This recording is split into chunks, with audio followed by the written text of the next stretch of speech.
স্বাগতম জানাইছো মই দীক্ষিত শৰ্মা। মূল্য বৃদ্ধিয়ে ৰাজ্যবাসীক জুৰুলা কৰি আছে। প্ৰত্যেকটো সামগ্ৰীৰ মূল্য বৃদ্ধিত এই মুহূৰ্তত হাহাকাৰ পৰিস্থিতি ৰাজ্যবাসীৰ। কিন্তু এই মূল্য বৃদ্ধি নিয়ন্ত্ৰণৰ বিপৰীতে বিজেপিৰ নেতাৰ দাম্ভিক মন্তব্য আপোনালোকে ইতিমধ্যে শুনিছে। কামাখ্যা প্ৰসাদ তাছা বিজেপিৰ ৰাজ্যসভাৰ সাংসদ 2014 পৰা 19 লৈকে যোৰহাট লোকসভা সমষ্টিৰ সাংসদ আছিল। 2019ত টিকেট নাপালে আৰু ৰাজ্যসভালৈ গ'ল 19ৰ ৰাজ্যসভা নিৰ্বাচনত। আৰু এই দুবাৰকৈ সাংসদ হোৱা কামাখ্যা তাছাৰ দাম্ভিক মন্তব্য আহিছিল যে মূল্য বৃদ্ধি ক'ত হৈছে, দাম দিয়ক, ক'ত কি সামগ্ৰীৰ মূল্য বৃদ্ধি হৈছে সেই তালিকা দিয়ক। সেয়া সাংবাদিকক প্ৰশ্ন কৰিলে। এয়া শাসনাধীষ্ঠ বিজেপিৰ নেতাৰ দাম্ভিক মন্তব্য। ইতিমধ্যে আপোনালোকে শুনিছে বিজেপি নেতাজনৰ কি মন্তব্য আছে। মূল্য বৃদ্ধি নিয়ন্ত্ৰণৰটো দূৰৰে কথা, মূল্য বৃদ্ধিৰ কথা শুনিলে বা প্ৰশ্ন সুধিলে টিঙিৰ তোলা হৈ পৰে বিজেপিৰ নেতা। কামাখ্যা প্ৰসাদ তাছাৰ সেই মন্তব্যৰ পিছত এতিয়া ৰাজ্যজুৰি ব্যাপক প্ৰতিক্ৰিয়া আৰম্ভ হৈছে। আমি আপোনালোকক এই মুহূৰ্তত জনাব বিচাৰিছোঁ যে দাম্ভিক মন্তব্য বিজেপি নেতাই কেনেকৈ দিব বিচাৰে। মূল্য বৃদ্ধি নিয়ন্ত্ৰণ, মূল্য বৃদ্ধি ৰোধ দূৰৰ কথা, প্ৰশ্ন সুধিলে টিঙিৰ তোলা হৈ পৰে বিজেপিৰ নেতা। আৰু সাংসদক প্ৰশ্ন সোধা হৈছিল কালি যোৰহাটত আৰু ক'লে যে ক'ত হৈছে মূল্য বৃদ্ধি দেখুৱাই দিয়ক। অসমত মূল্য বৃদ্ধি হোৱা নাই, একো নকৰি কেৱল খাম বুলি বহি থকাসকলৰ কথা মই নাজানো। আৰু এনেকুৱা পৰিস্থিতিত মূল্য বৃদ্ধিৰ কথা সুধিব নালাগে, এনেধৰণৰ উত্তৰ দিলে। আপোনালোকে কি ভাবে বিজেপিৰ নেতাৰ এই দাম্ভিক মন্তব্যক লৈ আপোনালোকৰ প্ৰতিক্ৰিয়া কি? আমাৰ কমেণ্ট বক্সত আপোনালোকে কমেণ্ট দিব পাৰিব। মোৰ সৈতে মোৰ সহযোগী আছে ঋতুৰাজ, আৰু ঋতুৰাজে আপোনালোকৰ কমেণ্টসমূহ লাইভ অনুষ্ঠানৰ মাধ্যমেৰে আমি ৰাজ্যবাসীক জনাবলৈ চেষ্টা কৰিম। কিন্তু এই মুহূৰ্তত সকলোতকৈ ডাঙৰ প্ৰশ্নটো হৈছে যে মূল্য বৃদ্ধি হৈ থাকে, কিন্তু ৰাজ্যবাসী জুৰুলা হৈ থকাৰ অৱস্থাত মূল্য বৃদ্ধিক লৈ বিজেপি নেতাৰ আহিছে দাম্ভিক মন্তব্য। দাম্ভিক মন্তব্য বিজেপি নেতাৰ কামাখ্যা প্ৰসাদ তাছাৰ। আপোনালোকে আপোনালোকৰ প্ৰতিক্ৰিয়া দিয়ক। মূল্য বৃদ্ধি নিয়ন্ত্ৰণৰ বিপৰীতে দাম্ভিক মন্তব্য দিলে সাংসদ কামাখ্যা প্ৰসাদ তাছাই।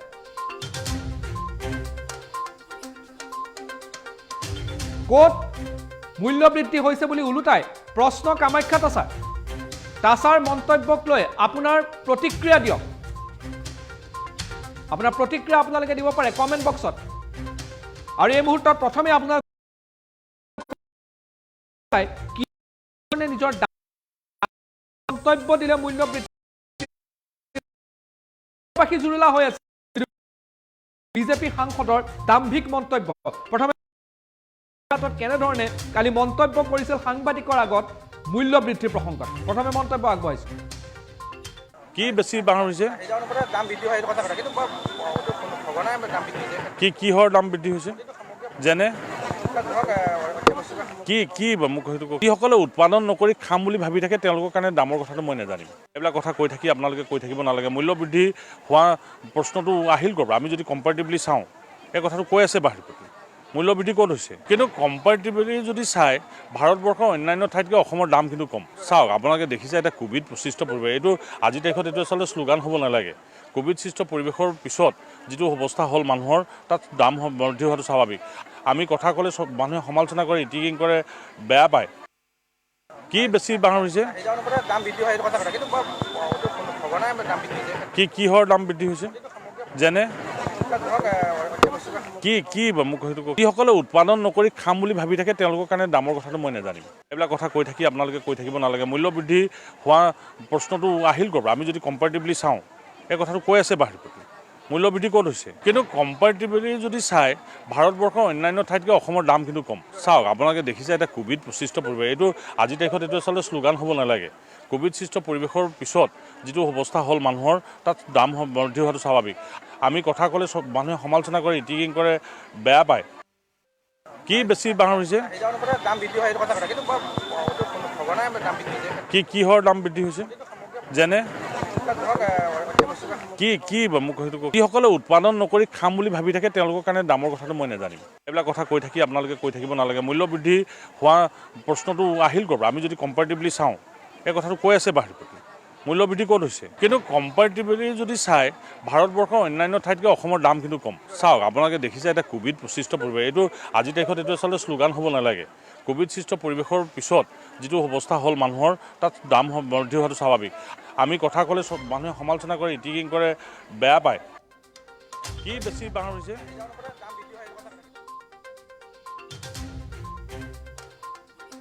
যেনে কি মোক সেইটো যিসকলে উৎপাদন নকৰি খাম বুলি ভাবি থাকে তেওঁলোকৰ কাৰণে দামৰ কথাটো মই নাজানিম। এইবিলাক কথা কৈ থাকি আপোনালোকে কৈ থাকিব নালাগে। মূল্য বৃদ্ধি হোৱা প্ৰশ্নটো আহিল ক'ৰ পৰা? আমি যদি কম্পেৰেটিভলি চাওঁ এই কথাটো কৈ আছে বাহিৰপতি মূল্য বৃদ্ধি ক'ত হৈছে, কিন্তু কম্পেৰেটিভলি যদি চাই ভাৰতবৰ্ষৰ অন্যান্য ঠাইতকৈ অসমৰ দাম কিন্তু কম। চাওক আপোনালোকে দেখিছে এটা কোভিড সৃষ্ট পৰিৱেশ, এইটো আজিৰ তাৰিখত এইটো আচলতে শ্লোগান হ'ব নালাগে। কোভিড সৃষ্ট পৰিৱেশৰ পিছত যিটো অৱস্থা হ'ল মানুহৰ, তাত দাম বৃদ্ধি হোৱাটো স্বাভাৱিক। আমি কথা ক'লে চব মানুহে সমালোচনা কৰে, ইটিকিং কৰে, বেয়া পায়। কি বেছি ডাঙৰ হৈছে? তাছাৰ মন্তব্য আহিছিলে, আমাৰ হাতত কিছু মন্তব্য আহিছে। ঋতুৰাজ নিশ্চয়কৈ দীক্ষিত শৰ্মা চাওক যে বৰ্তমান সময়ত মূল্য বৃদ্ধিয়ে জুৰুলা কৰিছে ৰাজ্যবাসীক, আৰু তাৰ মাজতেই জুৰুলা কৰি থকাৰ সময়ছোৱাতেই এগৰাকী বিজেপিৰ সাংসদৰ এনেধৰণৰ মন্তব্যৰ পাছতেই জাঙুৰ খাই উঠিছে ৰাজ্যৰ জনতা। বৰ্তমান সময়ত যি প্ৰতিবেদন প্ৰকাশ কৰিছোঁ, এই প্ৰতিবেদনৰ কমেণ্ট ছেকশ্যনত ইতিমধ্যে বহুকেইগৰাকী দৰ্শকে কমেণ্ট কৰিছে। এই কমেণ্টসমূহ আমি পঢ়ি শুনাবলৈ চেষ্টা কৰিছোঁ। প্ৰাঞ্জল শৰ্মা বৰুৱাই লিখিছে, অহংকাৰেই পতনৰ মূল, যাৰ বাবে তাছা ডাঙৰীয়া এনেধৰণৰ মন্তব্য প্ৰকাশ কৰিছে। তাৰ সমান্তৰালকৈ জিতু শইকীয়াও একে মন্তব্য কৰা পৰিলক্ষিত হৈছে। পিংকী মিশ্ৰই এক কটাক্ষমূলক মন্তব্য কৰিছে। ইউছুফ আলীয়ে ৰাম ৰাজ্যত ৰাৱণৰ ৰাজ বুলি উল্লেখ কৰিছে। ইফালে নাজিৰ আহমেদে ঢেকীয়াজুলিত ব্ৰইলাৰ মাংস 320 টকা পৰ্যন্ত পাইছেগৈ বুলিও উল্লেখ কৰিছে। ইফালে খেতি কৰিব লাগিব সকলোৱে বুলি কেশৱ কলিতাই উল্লেখ কৰিছে। আৰু মনজীৱ হাজৰিকাই লিখিছে, দেশখন আনএডুকেটেড পাৰ্চনৰ হাতত থাকিলে এনেকুৱাই হ'ব, শ্ৰীলংকাতকৈও ভয়াৱহ পৰিস্থিতি আহিব বুলি মনজীৱ হাজৰিকাই উল্লেখ কৰিছে।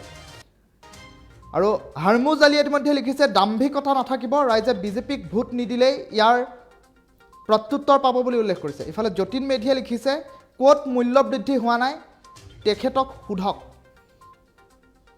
আৰু তাৰ সমান্তৰালকৈ আৰছাদ ৰহমানে লিখিছে, তাছা ডাঙৰীয়াই ফ্ৰীত খাই আছে, সেইবাবে তেওঁ মূল্য বৃদ্ধি কি, ৰাইজৰ দুখ কি সেয়া বুজি পোৱা নাই, সেয়া নাজানে। ফ্ৰী ৰেচন খাই আছে কামাখ্যা প্ৰসাদ তাছাই, এই মন্তব্য কৰিছে আৰছাদ ৰহমানে। তাৰ সমান্তৰালকৈ শ্যাম কুমাৰ স্বৰ্গীয়াৰীয়ে ৰাইজৰ টকাৰে খাব পাইছে বাবে এনেধৰণৰ মন্তব্য কৰিছে বুলি উল্লেখ কৰিছে। কামাখ্যা প্ৰসাদ তাছাক ইতিমধ্যে কমেণ্ট ছেকশ্যনত যথেষ্ট সংখ্যক কটু মন্তব্য কৰা পৰিলক্ষিত হৈছে। বিভিন্নজনে কটু মন্তব্য কৰিছে এনেধৰণৰ মন্তব্য কৰাৰ বাবে। আৰু পৰৱৰ্তী সময়ত কামাখ্যা প্ৰসাদ তাছাক এনেধৰণৰ টুলুঙা মন্তব্য দি অসমৰ ৰাইজৰ আৱেগ অনুভূতিৰ লগত খেলিবলৈ বাধা প্ৰদান কৰিছে একাংশ দৰ্শকে, সকিয়নি প্ৰদান কৰা পৰিলক্ষিত হৈছে। শ্যাম কুমাৰ স্বৰ্গীয়াৰীয়ে নীলাজ নেতা বুলি উল্লেখ কৰিছে। আৰু বিজেপি দলৰ নেতা মন্ত্ৰীসকলৰ বাবে মূল্য বৃদ্ধি হোৱা নাই, ইয়াত জনতাৰ বাবেহে হৈছে মূল্য বৃদ্ধি, এই কথাও স্পষ্টকৈ একাংশ লোকে উল্লেখ কৰিছে। তেওঁলোকে কষ্ট নকৰাকৈ চলি আছে বাবে, খাই আছে বাবে তেওঁলোকে এনেধৰণৰ চিন্তা কৰিব পৰা নাই, সাধাৰণ জনতাৰ পক্ষত তেওঁলোকে চিন্তা কৰিব পৰা নাই বুলিও একাংশ লোকে উল্লেখ কৰিছে। সঞ্জয় দত্তই লিখিছে, নিজৰ ব্যৰ্থতা ঢাকিবলৈ সাংসদজনে এনেধৰণৰ টুলুঙা মন্তব্য দিছে। যি সময়ত সৰ্বসাধাৰণ ৰাইজৰ মূল্য বৃদ্ধিৰ বাবে জ্বলা কলা খাইছে, সেই সময়ত নিজৰ ব্যৰ্থতা ঢাকিবলৈ এনেধৰণৰ মন্তব্য কৰাটো অতিকৈ দুৰ্ভাগ্যজনক বুলি সঞ্জয় দত্তই লিখিছে। আৰু এনে নেতাই কোনোদিন জনতাৰ পক্ষত চিন্তা নকৰে, এয়া জ্বলন্ত উদাহৰণ, কেৱল চিন্তা কৰে নিজৰ গাদীখন সুৰক্ষাৰ ক্ষেত্ৰত, এই কথাও উল্লেখ কৰিছে সঞ্জয় দত্ত নামৰ এগৰাকী দৰ্শকে। আৰু মূল্য বৃদ্ধি ক'ত হৈছে ক'ত নাই, সেইটো ক'ত হৈছে বুলি ওলোটাই প্ৰশ্ন কৰিব লাগিছিল সাংবাদিকজনে, এই কথাও উল্লেখ কৰিছে একাংশ লোকে। আৰু মন্তব্য আহি আছে, বিভিন্নজনে কামাখ্যা তাছাৰ মন্তব্যত নিজৰ প্ৰতিক্ৰিয়া ব্যক্ত কৰি আছে। কিন্তু এই মুহূৰ্তত সকলোতকৈ ডাঙৰ প্ৰশ্নটো এইটো হৈছে যে মূল্য বৃদ্ধি নিয়ন্ত্ৰণ কৰাটো চৰকাৰী পক্ষৰ দায়িত্ব, আৰু চৰকাৰৰ যিসকল বিধায়ক থাকে, যিসকল সাংসদ থাকে, তেওঁলোকে কিছু পৰিমাণে হ'লেও ইয়াক কিছু সংবেদনশীলতা প্ৰদৰ্শন কৰিব লাগে, ইয়াৰ বিপৰীতে দাম্ভিকতা প্ৰদৰ্শন কৰাৰ বিপৰীতে। কিন্তু কামাখ্যা প্ৰসাদ তাছাৰ যি দাম্ভিকতা দেখা পোৱা গ'ল, এয়া নিশ্চিতভাৱে ক্ষমতাৰ ক'ৰবাত নহয় ক'ৰবাত ক্ষমতাৰ যি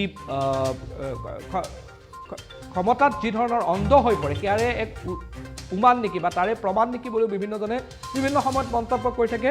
অমায়িক হোৱা অত্যন্ত প্ৰয়োজন। মূল্য বৃদ্ধি যদি হৈছে, সেই মূল্য বৃদ্ধি স্বীকাৰ কৰিলে কাৰো দুখ নহয়।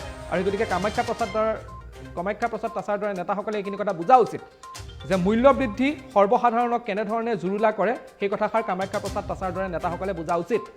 মূল্য বৃদ্ধিৰ বাবে কেনেধৰণৰ হাৰাশাস্তি এটা পৰিয়ালত হয়, সেইটো কথা বুজা উচিত। 8,000, 10,000, 15,000 টকা ঘটা এটা পৰিয়ালত বা তেওঁলোকে ইনকাম কৰা এটা পৰিয়ালত মূল্য বৃদ্ধিয়ে কেনেধৰণৰ পৰিস্থিতিৰ সৃষ্টি কৰিব পাৰে, কেনেকুৱা ধৰণৰ তেওঁলোকৰ অৱস্থাৰ সৃষ্টি হ'ব পাৰে সেয়া এজন জনপ্ৰতিনিধি হিচাপে উপলব্ধি কৰাটো উচিত নিৰ্বাচনত এবাৰ টিকেট পালে এবাৰ টিকেট নাপায় ৰাজ্যসভাত গৈ নিজৰ সন্মান বচাই এতিয়া দাম্ভিকতা দেখুৱালে কিন্তু সেয়া গ্ৰহণযোগ্য নহয় কামাখ্যা প্ৰসাদ তাছাৰ দৰে নেতাসকলে সেই কথা বুজা উচিত যে ৰাজ্যসভাত গৈ ছবছৰৰ বাবে নিজৰ আসনখনটো তেওঁ সুৰক্ষিত কৰিলে কিন্তু ৰাইজৰ দুখ কষ্ট বুজাৰ কথাও দায়িত্ব আছে যদিও তেওঁ ৰাজ্যসভাত বহি আছে যদিও তেওঁ কি কাম কৰি আছে সেইখিনি সৰ্বসাধাৰণৰ লগত প্ৰত্যক্ষভাৱে কোনো জড়িত নাই কিন্তু এজন সাংসদ হিচাপে অসমৰ এজন সক্ৰিয় ৰাজনেতা হিচাপে তেওঁ কিছু পৰিমাণে হ'লেও নিজৰ বাক সংযমতা দেখুৱাৰ অত্যন্ত প্ৰয়োজন আছে কিন্তু এনেধৰণৰ মূল্য বৃদ্ধিৰ দৰে স্পৰ্শকাতৰ বিষয় এটাক এনেধৰণে কথা কোৱাটো কামাখ্যা প্ৰসাদ তাছাৰ দৰে ব্যক্তিৰ পৰা কাম্য নহয় এই কথাও সম্পূৰ্ণৰূপে স্পষ্ট ৰাইজে এই কথাও বুজি পাইছে যে কেনেধৰণৰ মন্তব্য আহিছে সেই গতিকে মূল্য বৃদ্ধি আপুনি ৰোধ কৰিব পাৰকে বা নোৱাৰক সেইটো ডাঙৰ কথা নহয় কিন্তু যদিহে মূল্য বৃদ্ধিত আপোনালোকে ৰোধ কৰাত ব্যৰ্থ হৈছে সেই ব্যৰ্থতা স্বীকাৰ কৰি সেই দাম্ভিকতা পৰিহাৰ কৰি সম্পূৰ্ণৰূপে ৰাইজৰ মাজত থাকাটোহে অত্যন্ত প্ৰয়োজনীয় বিষয় কামাখ্যা প্ৰসাদ তাছাৰ দৰে নেতাসকলে এষাৰ কথা বুজা উচিত আপোনালোকে কমেণ্ট বক্সত কামাখ্যা প্ৰসাদ তাছাৰ এই মন্তব্যক লৈ নিজৰ প্ৰতিক্ৰিয়া আপোনালোকে দি থাকিব পাৰিব ধন্যবাদ